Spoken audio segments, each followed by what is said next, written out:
దత్తార్పణమస్తు. July 20వ తారీఖు సోమవారం, స్కంద షష్ఠి. అత్యంత పవిత్రమైనటువంటి ముహూర్తాల్లో ఇదొకటి.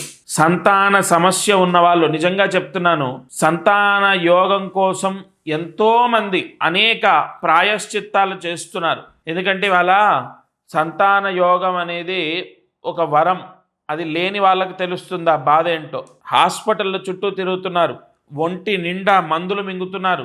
అలాగే అనేక ప్రాయశ్చిత్తాలంటే రెమెడీస్ ఎవరైనా చెప్తే అవి ఆచరిస్తున్నారు.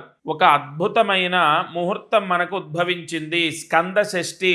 అందులో హస్తా నక్షత్రంలో, ఎందుకంటే కాలపురుష చక్రంలో చంద్రుడికి చతుర్థ స్థానాన్ని ఇచ్చారు. ఈ చతుర్థ స్థానం మోక్షస్థానం. కాబట్టి ఏదైనా ఒక క్రతువు హస్తా నక్షత్రంలో చేస్తే గత జన్మ దోషాలు పోయి మోక్షాన్ని పొందడం, కోరికలు తీరడం అనేది జరుగుతుంది.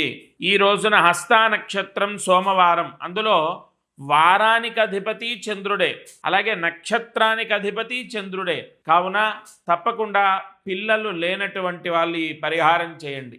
ఒకటి, వెన్నె దానం చేయాలి. దగ్గరలో ఉన్న శ్రీకృష్ణుడి యొక్క ఆలయం అంటే కృష్ణ మందిరానికి వెళ్ళాలి. ఆ కృష్ణ మందిరానికి వెళ్ళి అక్కడ అర్చకుడికి వెన్నె 50 గ్రాముల వెన్నె దానం చేయాలి. భార్య కానీ భర్త కానీ ఈ పరిహారాన్ని ఆచరించాలి. రెండవది, ఈరోజు తలస్నానాన్ని చేయాలి. ఇక మూడవది, ఇంట్లో పూజా మందిరంలో కూర్చొని, అంటే పూజా గది ఎదురుగా లేదా గది ఉంటే గదిలో, దేవుడి మందిరం ఉంటే ఆ మందిరం దగ్గర కూర్చొని భార్య కానీ భర్త కానీ సుబ్రహ్మణ్య స్వామి సహస్రనామాలు చదవాలి.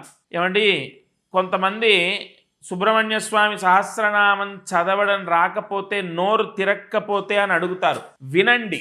ఒకటి, తలస్నానం. రెండవది, వెన్నె 50 గ్రాముల వెన్నె దానం చేయటం కృష్ణ ఆలయంలో, కృష్ణ భగవానుడి ఆలయంలో. మూడవది, సహస్రనామ పారాయణ. భార్యాభర్తలు చేస్తే విశేషం, ఎవరో ఒకరు చేసిన ఫలితం దక్కుతుంది. సహస్రనామం చదవకపోతే వినండి. ఇక శ్రీకృష్ణ ఆలయము సమీపంలో లేకపోతే, అందుబాటులో లేకపోతే వెంకటేశ్వర స్వామి ఆలయంలో ఆ అర్చకుడికి దానం చేయాలి. ఈ పరిహారము స్కంద షష్ఠి రోజు ఆచరిస్తే తప్పనిసరిగా దోషాలు, అంటే జాతక దోషాలు, పంచమ స్థానాధిపతి దోషం, సంతాన దోషం, అమంగళ దోషం, వంశదోషం లేదా పితృదోషం, పితృ రుణ శాపం, ఇలా అమంగళ సంతాన దోషం, ఇటువంటి దోషాలు భార్యకు కానీ భర్తకు కానీ ఉంటే పిల్లలు కలక్కపోవటం, సంతానం ఆలస్యం అవ్వడం జరుగుతుంది. కావున ఆ దోషాలన్నీ విముక్తయ్యే అద్భుతమైన సుబ్రహ్మణ్య స్వామి అనుగ్రహం స్కంద షష్ఠి.